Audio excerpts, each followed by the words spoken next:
अस्सलाम वालेकुम नाजरीन, मैं फरहा जबीन बसीरत ऑनलाइन में आपका इस्तकबाल करती हूँ। पिछले एक हफ्ते से रूस और यूक्रेन के दरमियान जंग जारी है। इस जंग में कमी आने की बजाय तेज़ी ही आती चली जा रही है। अब सवाल ये होता है कि यूक्रेन और रूस के दरमियान होने वाली जंग का सबसे बड़ा नुकसान हो किसको रहा है? जवाब खुद रूस है। यूक्रेन और रूस की जंग का सबसे बड़ा नुकसान रूस की आवाम उठा रही है। इस जंग के ख़िलाफ़ पूरी दुनिया ही मुखालफत कर रही है, लेकिन सरे फहरिस्त अमेरिका और यूरोप रूस के बिल्कुल ही ख़िलाफ़ हो चुका है और रूस के ख़िलाफ़ सख्त से सख्त पाबंदियाँ आयद करनी शुरू कर दी हैं। अमेरिका और यूरोप ने मजीद सख्त इकदाम करते हुए international banking code Swift code पर पाबंदी लगा दी है, जिसकी वजह से रूस के शहरी इंटरनेशनल अदायगी नहीं कर पाएंगे। बैंकों पर पाबंदी की वजह से रूस के सबसे बड़े शहर सेंट पीटर्सबर्ग में एटीएम के बाहर लोगों की लंबी कतारें देखी गई।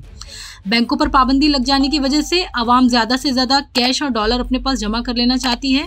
इन्हीं पाबंदियों के नतीजे में रूसी करेंसी रूबल 30% तक गिर चुका है।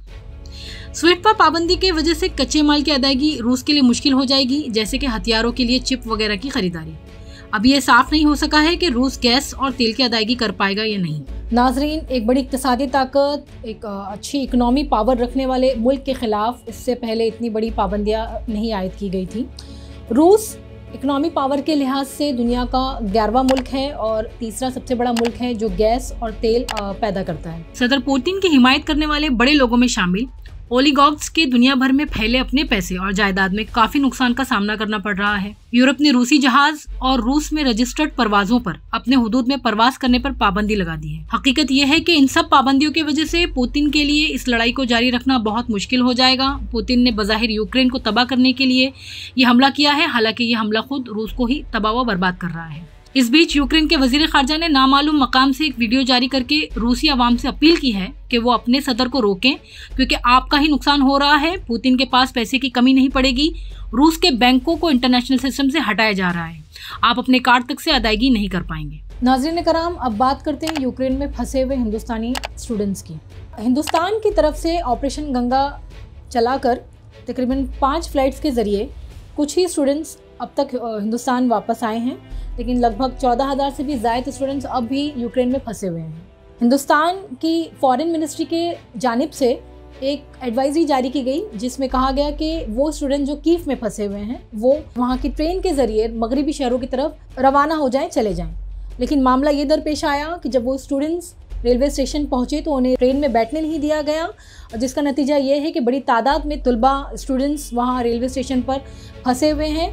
और वहाँ से जिस तरह की वीडियोस जारी की जा रही है, ये बहुत अफसोसनाक है। देखना यह है कि इतनी जल्दी वहाँ पर फंसे हुए स्टूडेंट्स वतन वापस हो जाते हैं। इस बीच अमेरिका में मौजूद यूक्रेनियन ने व्हाइट हाउस के बाहर पुरजोर एहतजाज किया और सदर बाइडन से मुतालबा किया है कि वो फौरी तौर पर इस मामले में मुदाखलत करें और यूक्रेन मुल्क को बचा लें। बताते चलूँ नाजरीन कि यूएन ने एक मीटिंग भी रखी है, जिसमें रूस और यूक्रेन जंग के मामले पर कोई अहम ठोस फैसला भी लिया जाएगा। कहा यह जा रहा है कि 1950 के बाद से ये 11वां ऐसा मौका है जब यूएन का इमरजेंसी इजलास बुलाया जा रहा है। ये इजलास जनरल असम्बली के करारदाद के तहत बुलाया जा रहा है। ये इजलास उसी वक्त बुलाया जाता है जब सिक्योरिटी काउंसिल किसी नतीजे पर पहुँचने में नाकाम हो जाता है और तातुल का शिकार हो जाता है। वो बैनुल अक़वामी सतह पर अमन और सिक्योरिटी के हवाले से कोई मैंडेट नहीं दे पाता है। सिक्योरिटी काउंसिल में रूस का वीटो पावर भी एक बड़ा मसला है। नाज़रीन, जुम्मा के दिन जब सिक्योरिटी काउंसिल का इजलास हुआ तो उसमें 15 में से 11 रुकन मुमालिक ने यूक्रेन के हक में वोट दिया, लेकिन रूस ने उसे वीटो कर दिया, जबकि इंडिया, चीन और मुत्तहदा अरब इमारत ने वोटिंग्स में हिस्सा लेने से इनकार कर दिया। नाज़रीन, इस तरह की मज़ीद मालूमात के लिए और ताज़ा तरीन ख़बरों के लिए हमारे चैनल बसीरत ऑनलाइन से जुड़े रहिए। हमारे यूट्यूब चैनल बसीरत ऑनलाइन को सब्सक्राइब कीजिए, फेसबुक पेज को लाइक कीजिए, ट्विटर हैंडल को फॉलो कीजिए, कमेंट्स कीजिए, शेयर कीजिए। खुदा हाफ़िज़।